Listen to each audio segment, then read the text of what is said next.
Hello and welcome to Valley View News. I'm Star Eisenberg. And I'm Flora Gerritsen. We start our newscast today with an update on a missing CSUN student. Michael Kokobay is now confirmed dead after being found near a hiking trail in Sylmar. The LA County Medical Examiner says the 20-year-old's body was found near Little Tahunga Road and Osborne Street. Kokobay has been missing since late September, and his family grew worried after finding a note suggesting he might harm himself. His sisters shared the news on Instagram, asking for privacy as they process the loss. The cause of death has not been released. Authorities are investigating a mass shooting at a child's birthday party in Stockton that left 4 people dead, including 3 children. Investigators say it happened inside a banquet hall where 150 people were celebrating. District Attorney Ron Freitas had a strong message for the community. Let this ring perfectly clear. In this community in San Joaquin County, violence of this nature has absolutely no place at any time, shape, or form. And children should not be harmed by gun and gang violence. Governor Gavin Newsom has been briefed, and Stockton's mayor says the state is offering support to help the community heal. Now to an ongoing environmental fight in the San Fernando Valley. The Santa Susana Field Lab is considered one of the most contaminated sites in the state. Our George Sakers shows us why families are demanding action. Thank you, Star and Salor. That's right, I'm standing at one of the entrances of the Santa Susana Field Lab. Closed to the public, the site has been a source of controversy for residents, community advocates, and local governments. A recent push by advocates to turn the land into public park space is sparking a new debate. Is soil like this rid of the harmful chemicals and substances released from the lab? Once the site of nuclear testing and rocket engine development, today the land is primarily owned by Boeing, which is also responsible for cleaning the hazardous area. NASA and the Department of Energy also share responsibility for their respective portions. Boeing says it has already set aside over 2,000 acres of the area for permanent open space habitat. The aerospace giant says cleanup efforts are already underway, but critics say oversight is lacking from California's Department of Toxic Substances Control. Essentially, the systemic incentives get turned around, and the people who staff these agencies over time begin working to protect those very entities that they're supposed to be regulating. Rocket engine testing released toxic solvents into the environment, and in 1959, one of the 10 nuclear reactors on site suffered a partial meltdown, releasing radioactive gases and contaminating surrounding areas. Residents and parents like Melissa Bumstead, who runs Parents Against Santa Susana Field Lab, argue the current cleanup plan will not go far enough to rid the environment of dangerous chemicals. So we are suing the Department of Toxic Substances Control. We're hoping that if we win, we can fight Boeing's plans to leave 90% behind and go back to the original cleanup agreements that would have made it safe enough where you could even eat the food you grew there. Residents and community members hope those responsible will take the necessary steps to complete a full and thorough cleanup of the area. From the Santa Susana foothills, I'm George Sakers for Valley View News. Back to you. Thank you, George. An 81-year-old California man is now charged with killing his wife more than 40 years ago. Patrick Galvani appeared in court just a day after his arrest for the 1982 murder of his wife, Nancy. Investigators say new evidence and key witnesses helped reopen the case.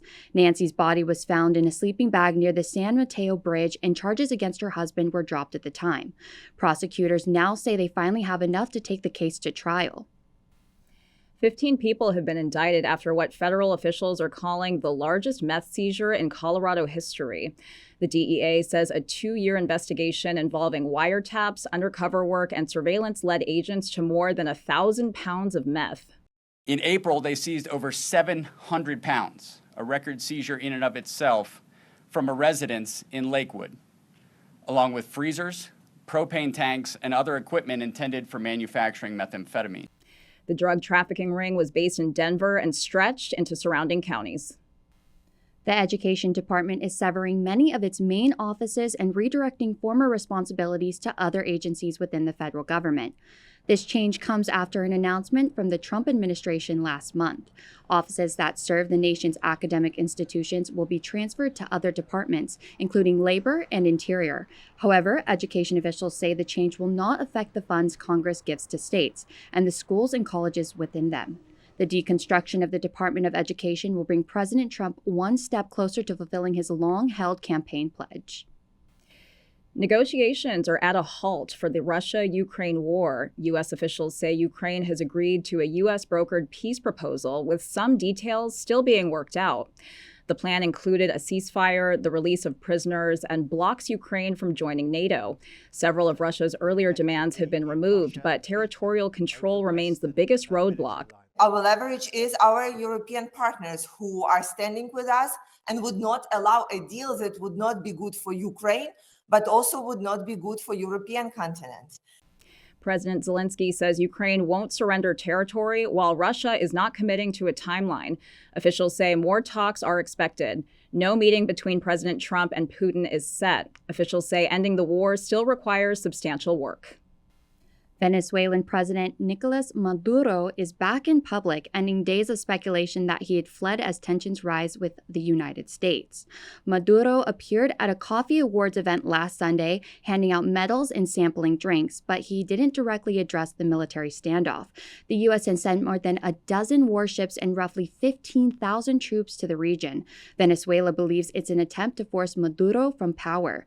The appearance happened just after President Trump confirmed he spoke with Maduro about by phone, though neither side is sharing what was said. That's the latest abroad. Now let's take a look at business with Danielle Sapoznik. Thank you, Star and Solor. Let's dive into some key developments in the world of business. Ford Motor Company is recalling over 200,000 of its Broncos.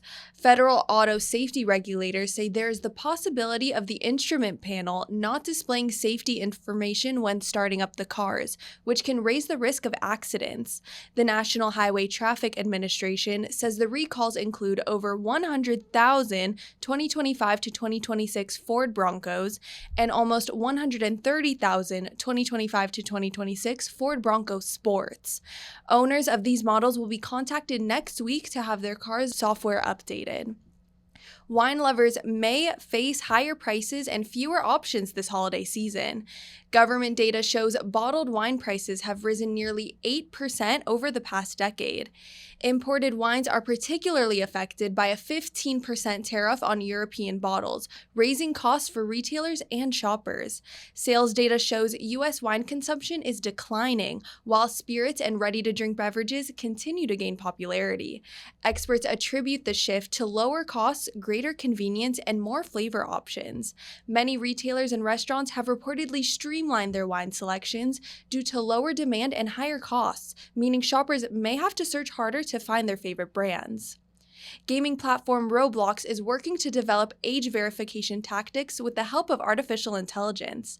Roblox users will be asked to allow an AI facial verification tool to verify the age of the user. This new development to the gaming platform springs from multiple lawsuits and claims against Roblox regarding sexual predators connecting with children on the platform. Roblox founder and CEO David Baszucki is hopeful this strategy will be a success. We are optimistic what we're rolling out today, which is a gold standard, will become the thing that all of the apps start to look at for keeping kids safe. The age verification process will be required for users worldwide next year. That's all from the corporate world for now. Back to you, Star and Solor. Thank you, Danielle. Have you started your holiday shopping? I'm trying to stay on budget this year. We'll see how that goes. I haven't started yet either, but rising prices may make it a bit tougher for shoppers this year. Shoppers may feel the pinch when making purchases this holiday season. President Trump's tariffs have reportedly increased the cost of imported goods by billions. While clothing, toys, and home goods are among the most affected, Black Friday broke records with online sales hitting around $11.8 billion. Experts say that added expenses may lead some shoppers to use credit cards or personal loans. Experts also say comparing prices and shopping early can help consumers maximize their holiday dollars. With online shopping surging this time of year, package thefts are becoming a familiar headache for a lot of families. One man found himself scrambling after an important delivery vanished right off his porch. Our Josiah Valenzuela has the story. Most of us hope our package stays right here where the delivery driver left it, but every year someone decides to be the Grinch and not steal Christmas but your package. I spoke to Brian Martinez, who shared his experience. It's the holiday rush and porch pirates are out in full force. For Martinez, that meant the bindings he ordered for his snowboard never made it onto the slopes, a trip he had been planning for weeks. I was mad. I was angry because I had gotten some bindings for my snowboard and I was going to use them that same weekend and they weren't there. I checked my camera footage. Somebody had taken off with them. Martinez spent nearly a month trying to get a refund, and because he bought package insurance, he eventually got his money back. In the meantime, he had to rent bindings just to make his trip happen. After the theft, he upgraded his home cameras and learned how big of a difference clear video makes. It's important because that way you could see the faces clearly. You could see who took off with your package. Maybe you know the person, or maybe you could report them to the police or your neighbors, tell them to keep an eye out for them. With holiday deliveries piling up, experts recommend secure lockers, workplace delivery, or scheduled drop-offs to help stop theft before it happens. Martinez says he still shops online but tends to schedule his deliveries for when someone's home or pick up his items in person when he can. Reporting from Bakersfield, I'm Josiah Valenzuela for Valley View News. Thank you, Josiah. We're back with holiday spirit in full swing across Los Angeles. The LAPD is kicking off its annual toy drive and working to make sure every child gets a gift this season. Plus, we're checking out the buzz around Wicked for Good and how fans responded in the box office. And Stranger Things fans, get ready to ride. Ciclavia returns to the streets of LA with a Season 5 inspired twist. These stories and more right after the break.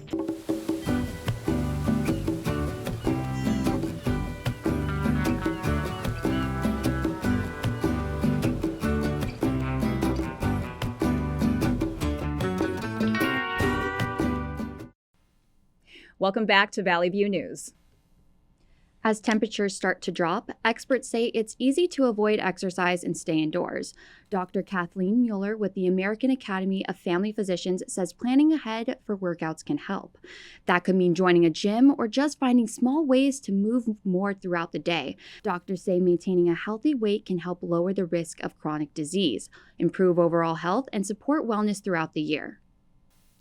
LA City firefighters are kicking off this year's Spark of Love Toy Drive, an annual effort to collect and distribute gifts to children in need. Our reporter Caroline Marriott tells us more. With Christmas around the corner, LA City Fire Department is determined to put a smile on every child's face.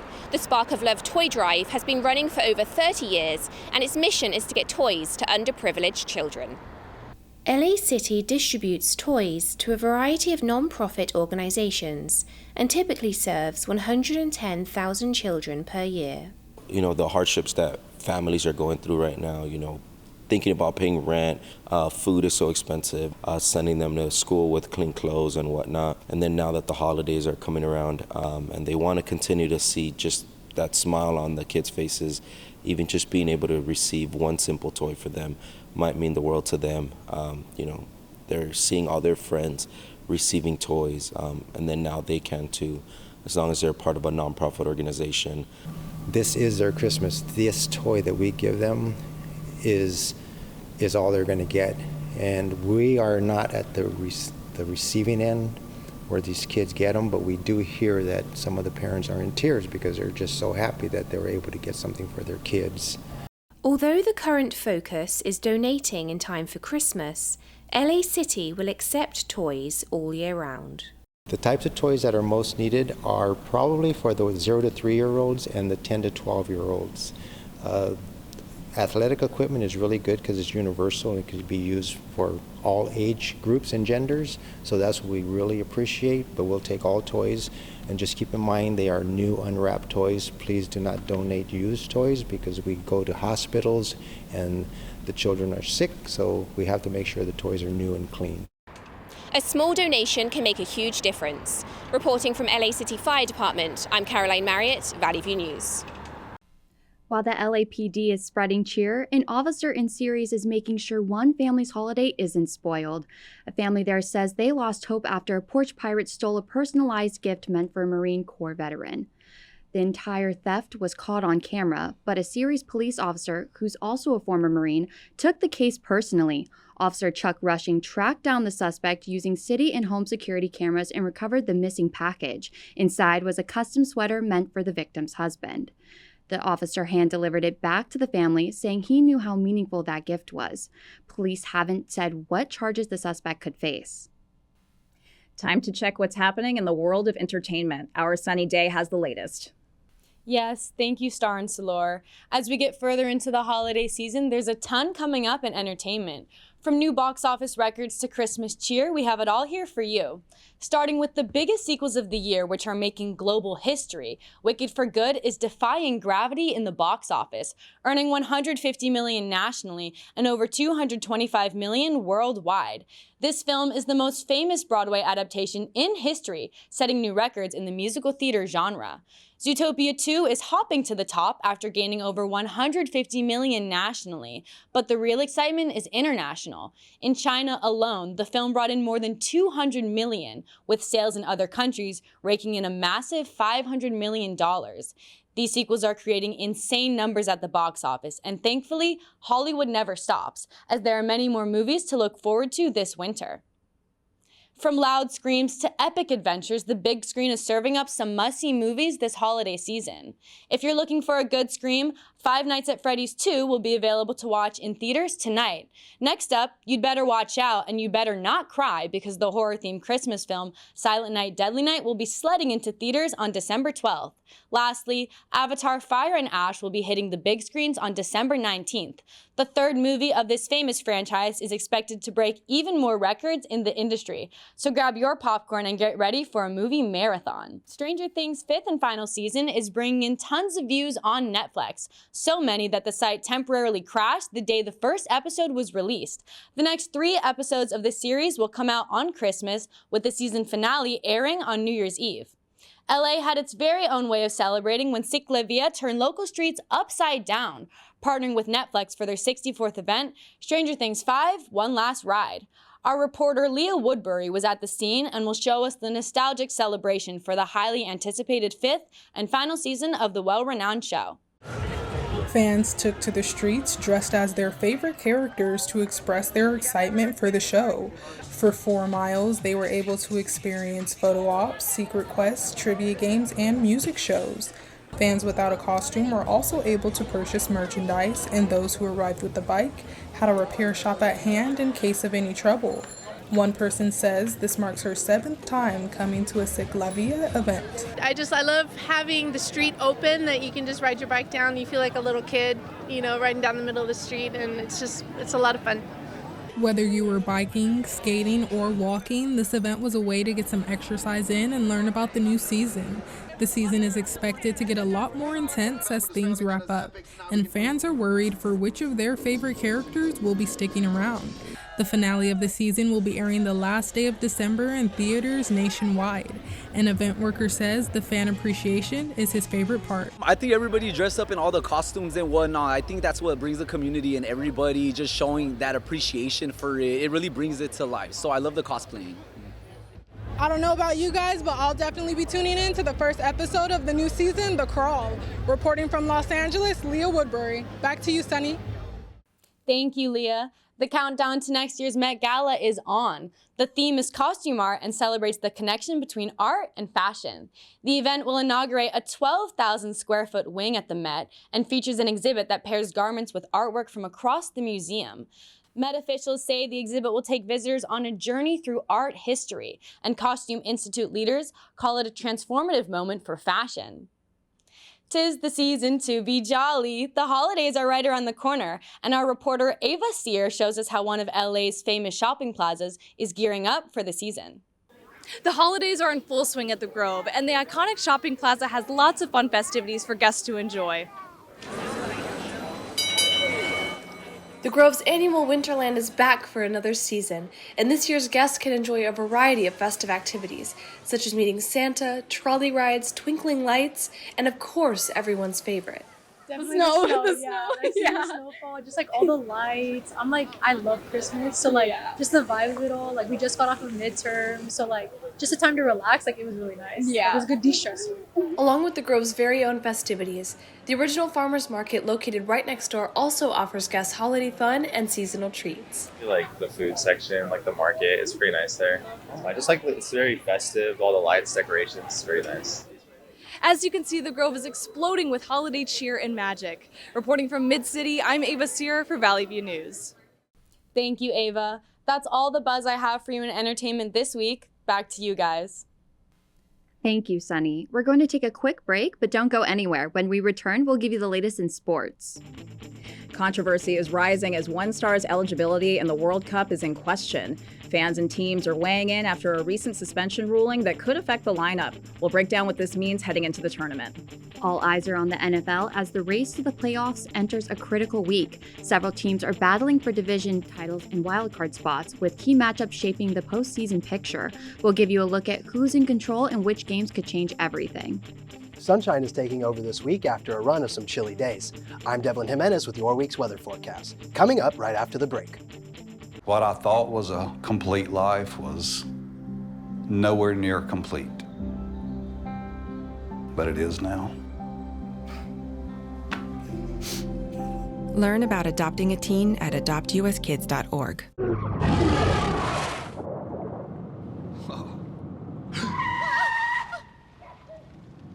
Eyes forward. Don't drive distracted. Welcome back to Valley View News. Time to check what's happening in sports. Our Simone Warren has the latest. Thank you, Star and Salor. From big games in the NFL to major matchups in boxing and international soccer, here's what's happening in sports. We are heading into Week 14 of the football season, and the playoffs are just around the corner. In the AFC, the Patriots and the Broncos are neck and neck for the best record. The Patriots have a bye this week, while the Broncos look to keep their winning streak going as they face off with the Raiders. Moving over to the NFC, the Rams and Bears are tied for the best record. The Rams will face the Cardinals for a divisional matchup, while the Bears look to keep their momentum going as they face their divisional foes, the Packers. Meanwhile, overseas, one of soccer's biggest stars is at the center of a major ruling. FIFA is facing backlash following the response to Cristiano Ronaldo's suspension. Ronaldo received a red card in a qualifying game. While he did not play in Portugal's final qualifying match, FIFA announced he will be eligible to play when the World Cup starts. FIFA says if he commits another offense during the probationary period, the ban will be activated. Some teams may appeal this decision, arguing he should not be eligible to play. Speaking of soccer, Sunday League is helping to raise people's awareness for this summer's World Cup. Our Hayden Standen has more. Soccer has been in the background of the American sports world for a very long time. But with the World Cup this summer, it will take center stage. A key pillar of the sport's growth in this country is Sunday League, a weekly opportunity for friends and family to come together to make memories on the field that will last for a lifetime. Sunday League allows people to come together every weekend and play with the same passion and desire as their heroes. Popularized in the United Kingdom, Sunday League has now made its way across the pond. Currently, it's about 7 or 8 of us that are brothers or cousins in the team. My uncle currently also manages and runs the team. So it gives me a chance to kind of come out and hang out with them. I don't get to see them during the week, but we all come from different places within the city or state, and it gives us a chance to hang out. For some, Sunday League is a chance to see family, and for others, it is a chance to indulge in life's simple pleasures. Well, I love soccer, that's number one, but also the friends, the hangout, the drinks afterwards and stuff. Win or lose, we're always happy. With the World Cup approaching, optimism regarding soccer's rise is increasing. Hopefully it grows, man, because over here in the U.S. it's just all about football, baseball, American sports. Everybody kind of downplays soccer. Whether it be here in South Central or at SoFi Stadium, the love for the beautiful game is palpable. With every tackle, every shot, and every goal, the understanding of soccer's appeal grows that tiny bit more. The World Cup may provide a newfound interest in soccer for people across America. However, on Sunday League fields across the country, that love in the sport is already there for many. From South Central, I'm Hayden Standen for Valley View News. Thank you, Hayden. Jake Paul is set to fight Anthony Joshua on December 19th, streaming live on Netflix. This will be Paul's biggest competition since he turned pro in 2020, facing the two-time former heavyweight champ. The fight is officially sanctioned and will feature 8 3-minute rounds with both men wearing 10-ounce gloves. Paul says this is Judgment Day, and when he wins, no one can deny him the opportunity to fight for a world title. Let's step out of the ring for a moment. A local boxing gym in the Valley offers young fighters a sense of community and a place to shape their skills. Our Alfonso Vargas has more. I'm here at Black Diamond Boxing, where they help residents in the community sharpen their skills and transition to the next level, while also creating a second home for the fighters. Black Diamond Boxing is a gym located in North Hills, where locals in the area can get the opportunity to train and learn how to box. The coach will get them started with drills such as heavy bag training, where the fighters will learn different ways to punch to hone that specific skill. These help fighters develop various boxing punches. However, this gym offers more than just training. but also a sense of home, with the coach treating the kids as if they were his own. I treat them like I treat my own son, for example, and I can tell you they changed my life, and I try to change their life. With basic training comes a time to show what you have learned, and the gym hosts sparring matches where the fighters will go against each other in a competitive match to test their skills. Although the fighters are wearing protective gear, they do not hold back against their opponent. The gym has various ways to help take fighters to the next level. This gym is from beginners, if you're just trying to train, get a workout in, to if you're really trying to go to amateurs, even up to pros. This gym's got everything. Here at Black Diamond Boxing is more than just about fighting, but that's all I got. Reporting from North Hills, I'm Alfonso Vargas for Valley View News. Thank you, Alfonso. Now, to the diamond. Shohei Ohtani is set to represent Japan in the World Baseball Classic. The two-time World Series champ was part of the winning team in 2023, winning MVP. The WBC starts in March. From touchdowns to knockouts to international headlines, that's the latest in sports. Back to you guys. Thank you, Simone. I can't believe we're already heading into December. Only in LA are we asking if we need a sweater or sunglasses. Yeah, the rest of the country is freezing and we're debating iced coffee or hot cocoa. Thankfully, our Devlin Jimenez is here to break down this week's weather forecast. Devlin, what kind of December are we getting? Well, just when we thought things were finally going to be cold in the last few weeks of the year, that Southern California sunshine is coming through to save the day and keep us all a little bit warmer. Mostly clear skies are being seen across the greater Los Angeles area for the week. The temperature is staying in the mid-70s in areas like Santa Clarita and Northridge, moving all the way over to Burbank. However, the temperature will slightly rise further inland we push to areas like Riverside and San Bernardino. Palm Springs is even going to average 82 degrees over the next week. In the San Fernando Valley, expect a good amount of sunshine with light clouds coming in by next Friday. The afternoon highs will be in the low to upper 70s, while the overnight lows will generally run from the mid-40s to mid-50s. Downtown will see clear skies until the back end of the week. High temperatures will peak at 79 degrees midweek before cooling back down, and the nights will cool off to the mid-50s. Along the beaches, it's going to stay cooler thanks to those ocean breezes, keeping highs in the low 70s for most of the week. The lows for the area will range from the low to mid-50s. For the inland communities, look for mostly sunny skies with highs going from the mid-70s to the low 80s by late week. Overnight lows will start out in the upper 40s and rise to the low 50s by next Friday. That's all for your weekly weather forecast. Back to you guys. Thank you, Devlin. It's time to talk about the elephant in the room, and this one comes with exciting news. The Asian elephant Nilin is expecting.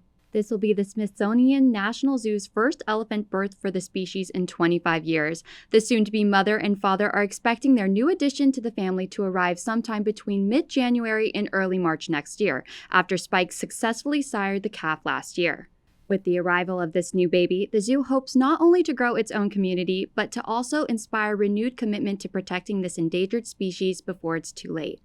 That's all for us this semester at Valley View News. I'm Slor Gerritsen. And I'm Star Eisenberg. For updates, be sure to follow our YouTube channel at Valley View News and our Instagram page at Valley View News CSUN. For the last time this year, thanks for watching.